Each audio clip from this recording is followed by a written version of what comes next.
Vamos dar início à nossa aula de hoje, beleza? Que ela vai ser sobre a enterocolite necrosante. Quero ver de vocês se vocês tiveram curiosidade de ler, pesquisar sobre o assunto.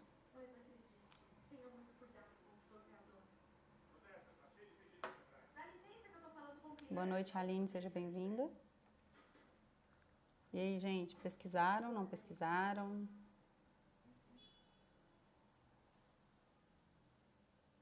Se bem que eu já mandei o material para vocês, né? Com a pesquisa, já com o manual de assistência, né? Ao prematuro, o RN prematuro, né? Ninguém leu.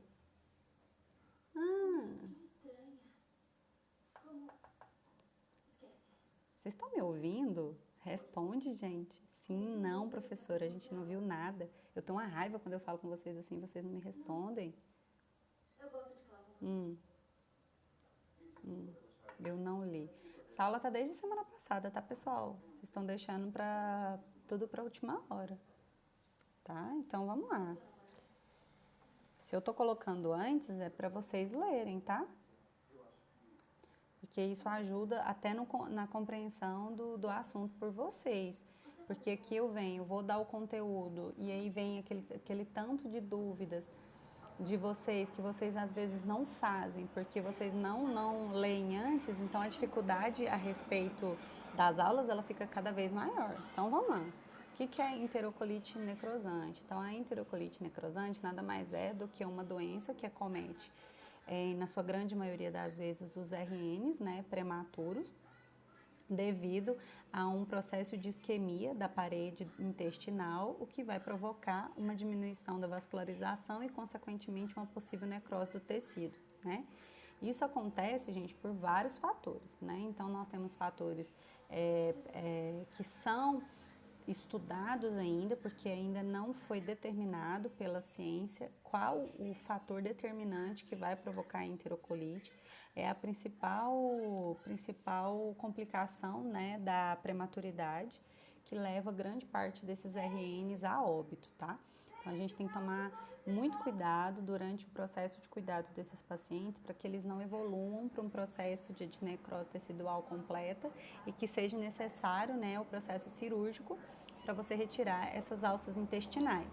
Então, quando isso acontece, dependendo do nível, né, das alças intestinais que eu vou precisar retirar, chega ao ponto do paciente chegar a perder completamente a função intestinal e aí a gente chama isso de síndrome do intestino curto, onde o indivíduo não vai ter capacidade de absorver nenhum tipo de nutriente relacionado à perda completa do espaço mesmo. Eu não tenho espaço suficiente para o bolo alimentar passar para ser absorvido aqueles nutrientes, as proteínas, os carboidratos, as vitaminas, as enzimas, porque necessariamente eu não tenho espaço para fazer isso, né?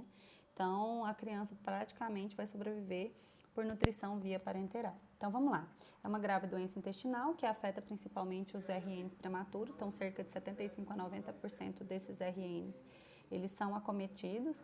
É uma doença multifatorial. Quando eu falo que é uma doença multifatorial, eu estou alegando para vocês que é uma doença que acomete, que pode ser provocada por vários fatores. Não é um fator só, pode ser uma associação de 2, 3, 4 fatores ou pode ser relacionada a uma única coisa, tá? Então, vamos para o processo de incidência. Quando a gente fala da incidência dessa condição clínica, nós temos nos Estados Unidos 2.500 crianças, né, acometidas pela enterocolite. Nós temos, na grande maioria das vezes, RNs de muito baixo peso, ou seja, RNs com menos de 1 quilo, de 1,5 kg ou de 1.500 gramas, e 2,1% de todos esses RNs são RNs que estão em ambiente de quê? De neonatal. 80% dos RNs doentes são pré-termos e grande parte desses pré-termos baixo peso. Até porque nós sabemos que a idade gestacional de menos de 38 semanas condiciona um peso inferior a 2,5 kg. Então, se a criança tem menos de 38 semanas, ela é uma criança que prematura, e se ela tem menos de 2,5 kg, ela é uma criança baixo peso. Aí vai depender se ela é baixo peso ou se ela é extremo baixo peso, que é a criança a menos de 1,5 kg, beleza? 5 a 25% desses RNs, eles são termos. Então, assim, Como eu disse para vocês, grande parte desses RNs com enterocolite são RNs prematuros, que nascem com menos de 38 semanas, mas eu não posso afirmar, porque não é 100%. Então, nós temos também crianças que nascem com idade gestacional entre 38 e 42 semanas, porém, essas crianças que nascem na idade a termo, a gente tem uma característica de que ela possui baixo peso correlacionado à idade gestacional dela. Isso a gente denomina de pequeno para a idade gestacional. Lembra? É o termo chamado PIG. Então, quando a criança nasce, mesmo a idade gestacional normal, mas ela nasce pequena, ou seja, baixo peso para a idade gestacional, ela é uma criança PIG, ela tem maior chance de desenvolver. Então, mesmo as crianças não sendo prematuras, a grande maioria dessas crianças que apresentam enterocolite, sendo termo, elas são crianças que nascem com um peso abaixo do normal, beleza? Não tem predomínio de sexo, então não tem uma questão predominante se é mais nos meninos ou nas meninas, a correlação é parcialmente igual, então nós temos tanto de meninos quanto de meninas, tá? Então não está ligado necessariamente ao gênero. O diagnóstico, ele acontece principalmente nas primeiras 2 semanas de vida do bebê, então não necessariamente é logo que ele nasce, tá? Por ela ser uma doença progressiva, a criança nasce imatura, com imaturidade, né, do sistema gastrointestinal, não só, mas é um deles, e consequentemente essa criança ela vai começar a ter os problemas, inclusive a enterocolite já com um tempo maior de vida, então não vai ser ali logo que a criança nasce, então é ali na primeira semana até a 2ª semana de vida, é o momento aí em que ela vai iniciar o processo, o aparecimento dos sinais e sintomas da enterocolite. Então, na América Latina, RNs desnutridos, diarreia crônica e pouca resposta imunológica. Esses são os condicionantes dentro do nosso meio aqui, que inclui a América Latina. 95% receberam dieta prévia, ou seja, crianças prematuras de baixo peso, extremo baixo peso, não é indicado pelos protocolos a iniciação de dieta via interal, ou seja, quando essas crianças são muito baixo peso, elas não têm força suficiente para amamentar, elas não têm condições de sugar. Então, a gente faz o quê? A gente inicia a amamentação por via parenteral para fortalecer essa criança até ter uma maturidade, né, gastrointestinal também, para depois iniciar o processo de nutrição interal, beleza? Vocês estão entendendo, pessoal? Eu não estou vendo vocês, eu não estou falando, só eu que estou falando, vocês estão entendendo? Tudo certo? Tá, se eu estiver falando um pouco rápido, tá? O som tá ok? Tá tudo bem por aí?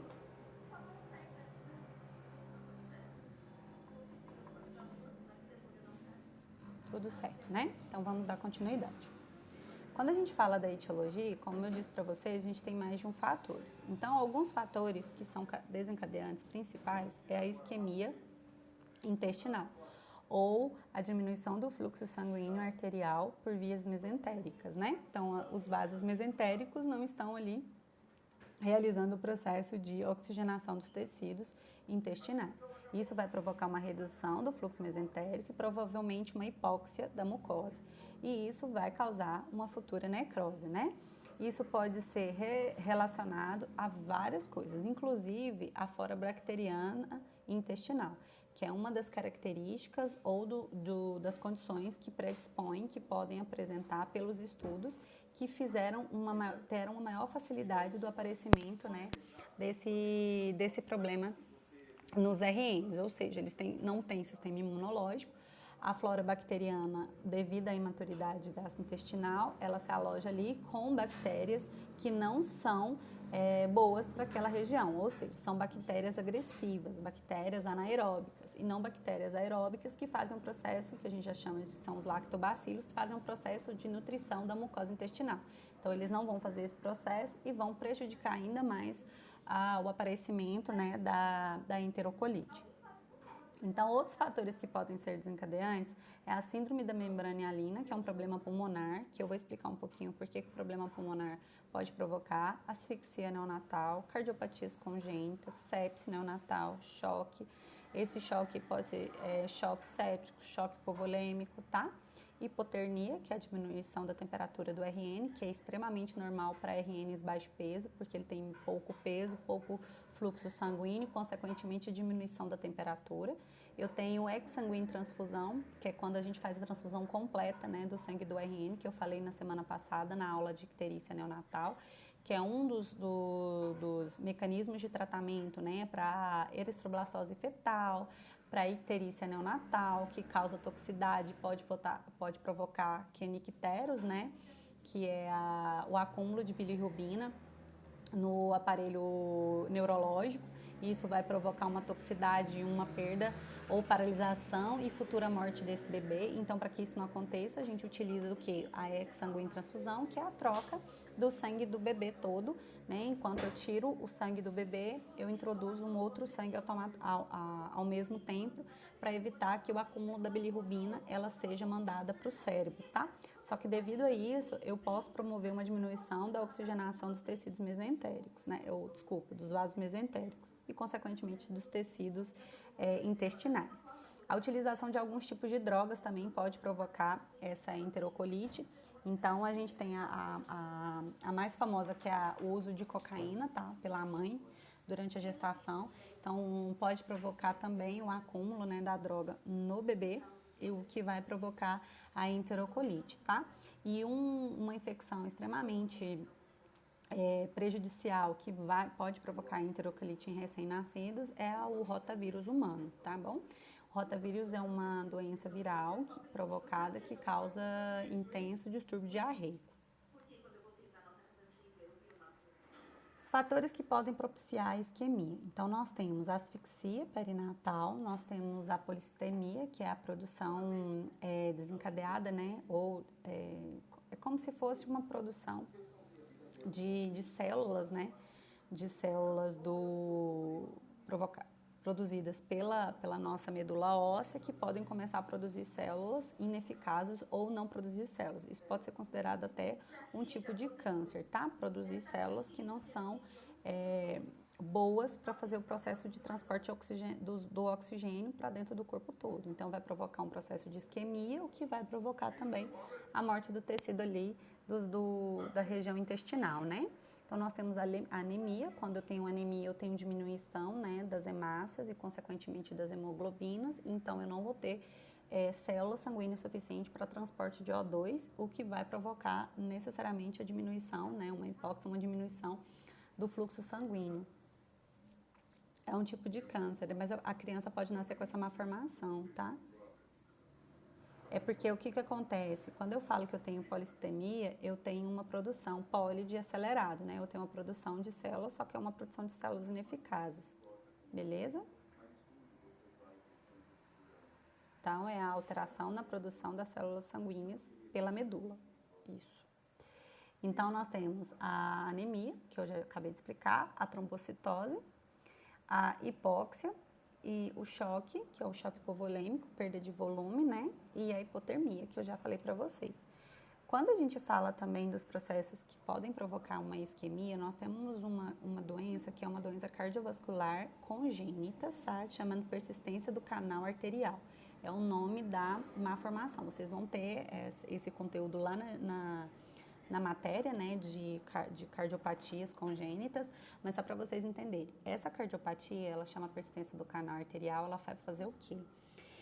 A criança nasce com uma artéria, ou seja, uma ramificação entre a artéria aorta e a artéria pulmonar, ou seja, lá no arco aórtico, eu vou ter uma ligação da artéria aorta com a artéria pulmonar. Devido à pressão ser maior do lado da artéria aorta, o sangue que está na artéria aorta, ele vai migrar para dentro da artéria pulmonar. Isso vai provocar o quê? Uma redução do fluxo sanguíneo que vai ser disseminado para o corpo todo, porque parte desse sangue ele vai retornar para o pulmão por meio das artérias pulmonares, né? Só que aí eu diminuo a quantidade de sangue que eu oferto para o corpo e isso vai provocar automaticamente uma diminuição do fluxo sanguíneo lá nas vias mesentéricas, o que vai provocar uma hipóxia e vai provocar também uma futura enterocolite, né? Paralisação ali e morte do tecido. Entenderam?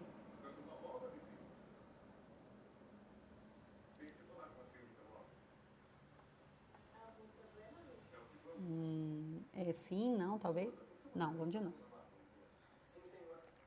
Existe uma má formação arterial, Porque assim, quando a criança, na vida intrauterina, eu tenho uma artéria, ou seja, uma ligação entre a artéria aorta e a artéria pulmonar, beleza?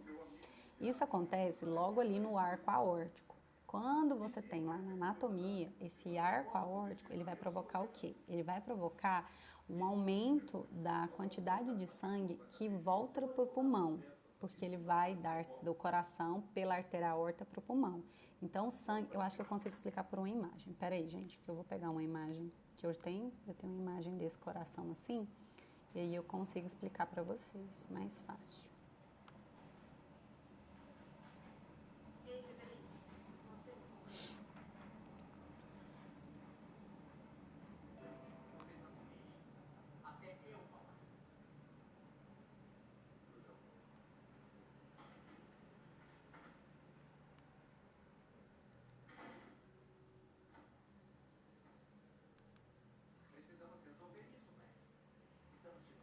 Se eu não me engano, seria a próxima semana que vem eu já dou essa aula, tá? Dos distúrbios cardiovasculares.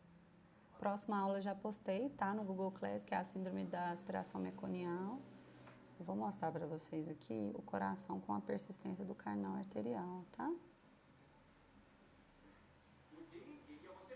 Aqui. Vou mudar aqui a câmera para vocês entenderem, tá? Olha só. Como vocês podem perceber aqui na imagem, olha só, eu tenho um coração, certo? Então aqui eu tenho uma artéria pulmonar, né? Sai do ventrículo direito, artéria pulmonar, ok? Então o sangue que vem daqui é um sangue venoso, é um sangue com CO2. E o sangue que tá aqui, ele tá no ventrículo esquerdo, ele vai para a artéria aorta, que é essa que tá aqui atrás, beleza? E ela vai percorrer por corpo todo. Quando eu tenho a persistência do canal arterial, gente, eu tenho essa artéria extra aqui, tá vendo? Que vai ligar a artéria aorta no tronco pulmonar, beleza? Então, como eu tenho essa ligação aqui, a quantidade de sangue, devido à pressão ser maior do lado esquerdo, tá vendo que a musculatura do miocárdio ela é maior do lado esquerdo? Por quê? Porque eu preciso de maior força para conseguir impulsionar esse sangue para dentro do corpo todo, né? Já de cá eu preciso de força suficiente para mandar esse sangue para o pulmão. Então, quando eu mando esse sangue para o corpo todo, eu vou ter uma grande quantidade desse sangue retornando para dentro do tronco pulmonar, ou seja, parte do sangue que está na artéria aorta, ele vai descer e desencadear dentro da artéria pulmonar, o que vai voltar pro pulmão. Então, esse sangue aqui, ele se torna um sangue misto, tem presença de CO2, mas tem presença de oxigênio também. E aí, o que vai acontecer? Como eu mando parte do sangue por essa artériazinha aqui, eu vou ter uma diminuição do sangue que vai para o corpo todo. Consequentemente, eu vou diminuir a quantidade de sangue que vai para onde? Para os vasos mesentéricos e, consequentemente, o que vai fazer o processo de irrigação do intestino daquela criança, beleza? Então, é um problema no distúrbio de formação daquele coração. Entender agora?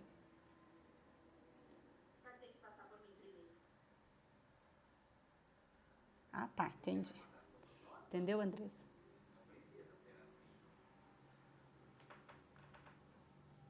Ok, então vamos dar continuidade, tá? Então, ficou claro?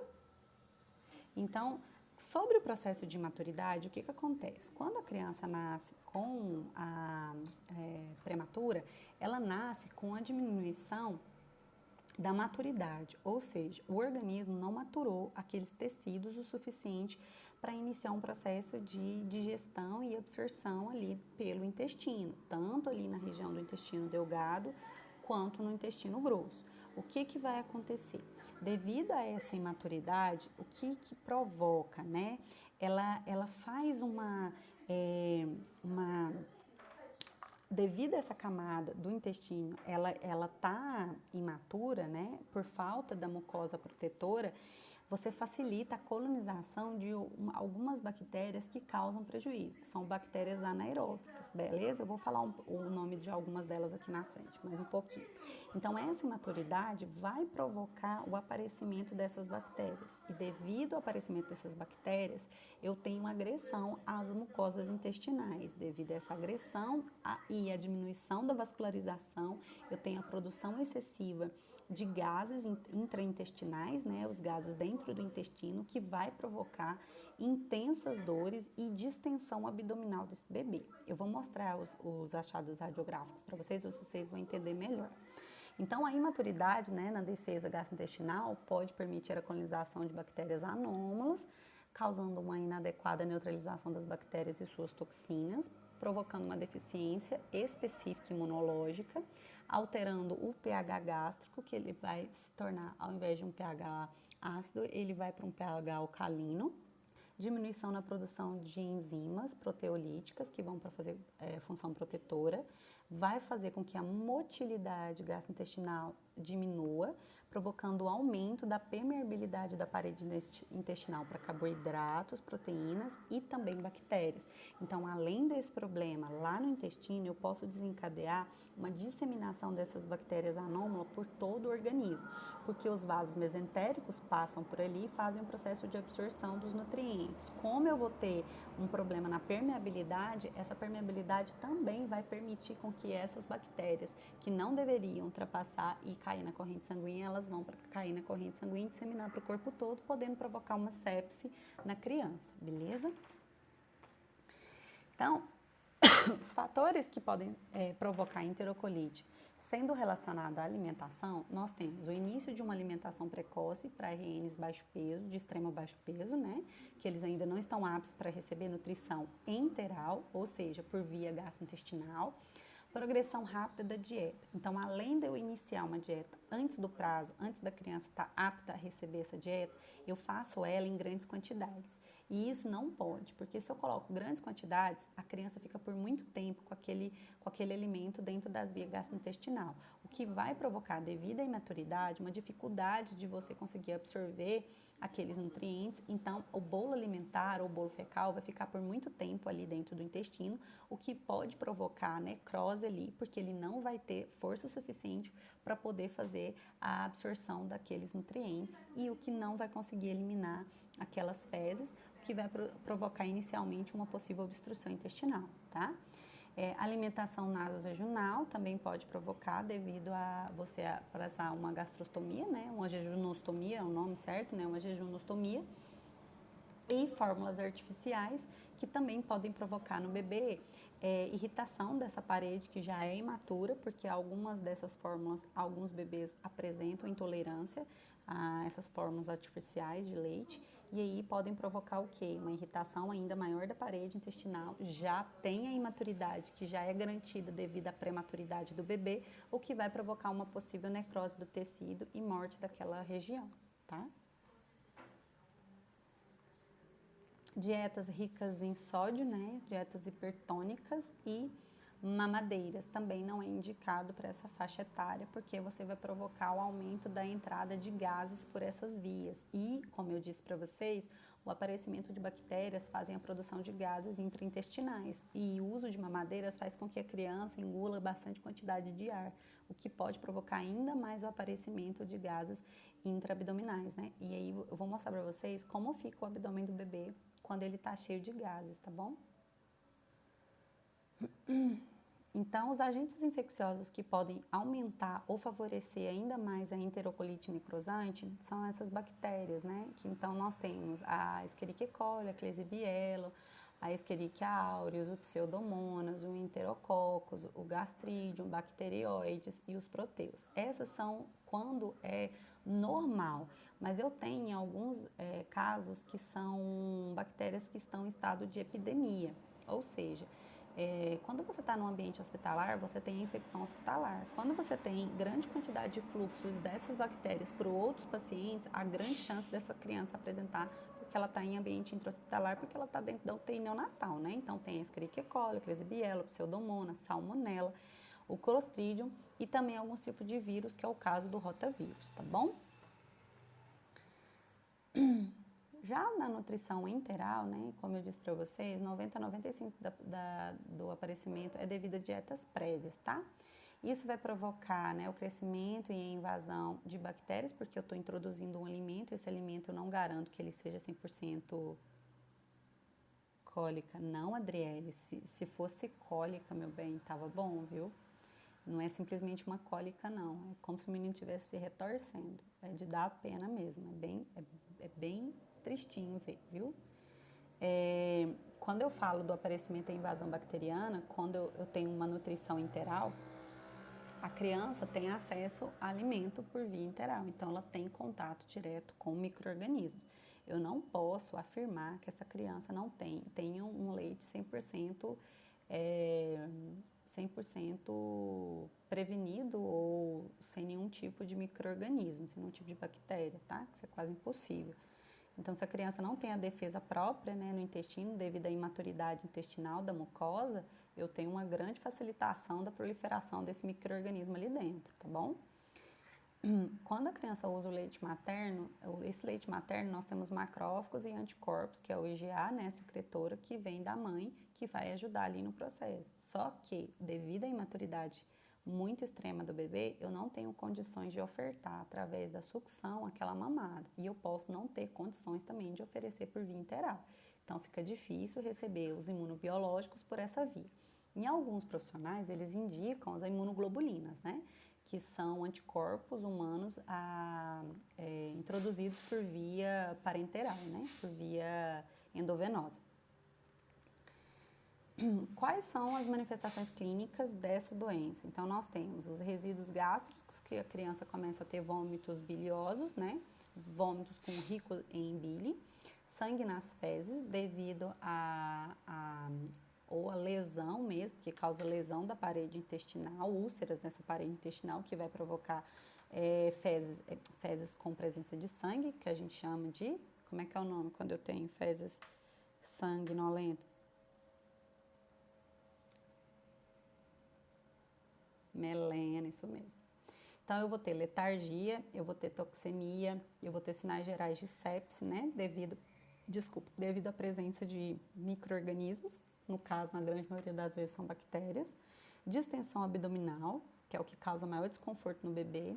Hiperemia da parede periumbilical, então ali próximo ao coto umbilical vai estar extremamente vascularizado devido ao processo infeccioso, o que vai provocar uma hiperemia da região, tá? E o prastão, que é a obstrução da via ali gastrointestinal. Então, olha só para vocês verem que tristeza que é. Como fica o abdômen do bebê. Ixi, gente, eu abri coisa errada. Peraí, deixa eu voltar aqui.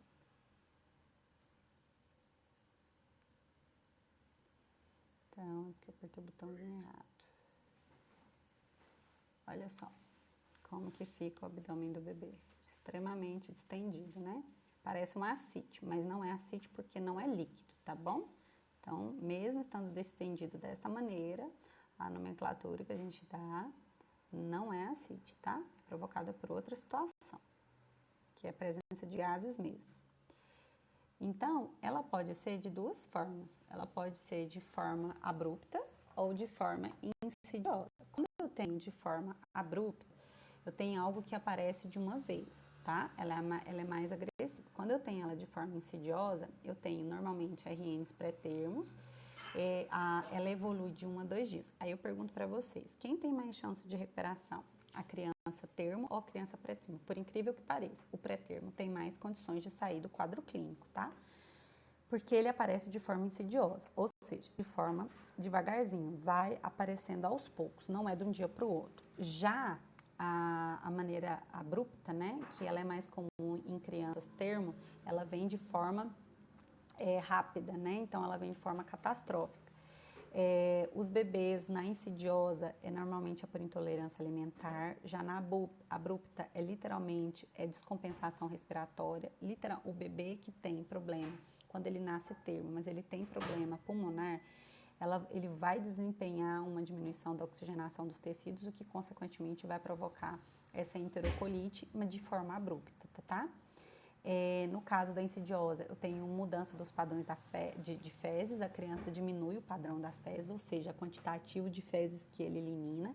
Já na criança com termo, né, abrupta, eu tenho choque ou paralisação também da eliminação de fezes, eu tenho choque séptico e acidose metabólica, tá? Nas duas situações vão provocar distensão abdominal. Na forma insidiosa, vai ter ela de forma intermitente, sangue oculto nas fezes e a lesão normalmente é no jejum e no ilho. Quando eu tenho da forma abrupta, gente, eu tenho a distensão acentuada, ela vai apresentar em toda a região do abdômen. A hemocultura vai dar positivo para micro-organismos, para bactérias, e eu vou ter a agressão, na grande maioria das vezes, na região do colo. Para vocês que não sabem, quando eu falo cólon, eu estou falando do intestino grosso, né? Cólon ascendente, transverso, descendente, sigmoide. A grande maioria das vezes, a enterocolite, ela atua no cólon ascendente e no cólon, na parte primária do colo transverso, beleza? Já nos prematuros e que atingem o cólon, que atingem o intestino delgado, vai mais ali na região do jejum, beleza? Jejunilho, né? Então, nos achados radiográficos, eu vou identificar por meio, eu vou suspeitar e vou pedir, né, o raio-x de abdômen total, o que vai ter uma distensão daquela parede abdominal. Pela raio-x, você já dá direto o laudo que chama pneumatose. A pneumatose nada mais é do que a distensão das alças intestinais provocada pela presença de gases intraintestinais, beleza? Mas isso pode provocar no futuro um negócio chamado pneumoperitônio.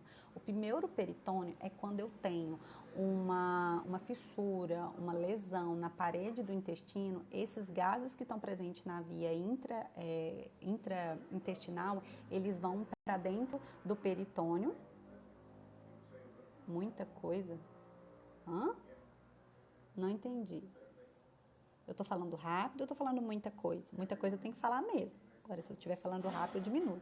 É muita informação. Por isso que eu pedi para vocês estudarem antes, né? Porque aí fica mais fácil o entendimento aqui, tá? Eu acho que da próxima vez vocês vão ler, não vão? Vocês vão me escutar? Porque vocês são teimosos, né?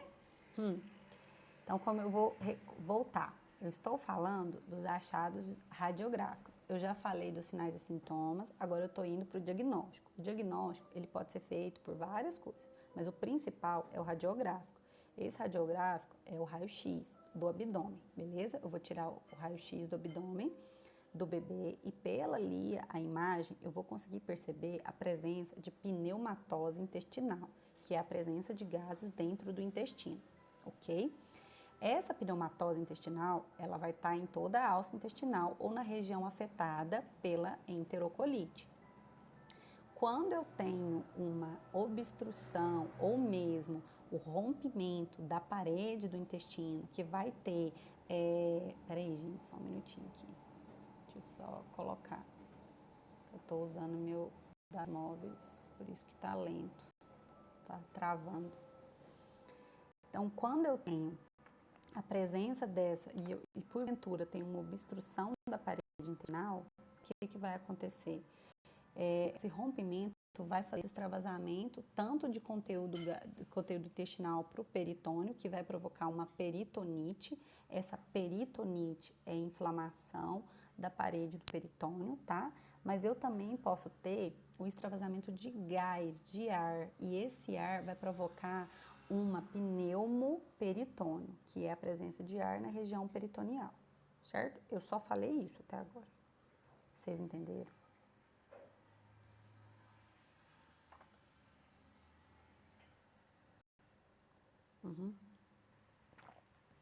Tá, aí eu vou mostrar os achados radiográficos para vocês, tá bom? São vários, eu peguei várias radiografias para ficar mais fácil para vocês, tá bom?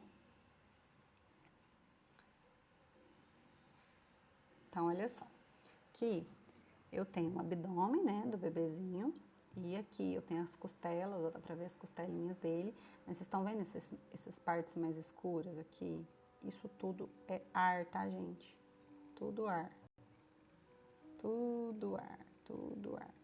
Quando você vê um raio-x de tórax, por exemplo, quando ele tá escuro assim, gente, é porque tem presença de ar, beleza?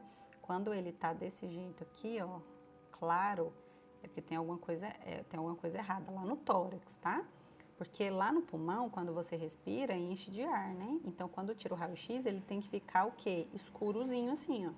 Se ele tá claro, é porque não tá entrando o ar dentro daquela região. Por isso que a gente fala que tá infiltrado, lembra? Então, isso aqui são a presença de ar dentro das alças intestinais. Está em todo o intestino? Nesse caso aqui, não. Essa parte aqui não tem, essa parte aqui não tem, essa parte aqui não tem. Mas, ó, eu tenho na parte do intestino delgado, mas eu também tenho aqui, ó, na parte do intestino grosso, ó. Beleza? Então, aqui também dá para vocês verem, ó.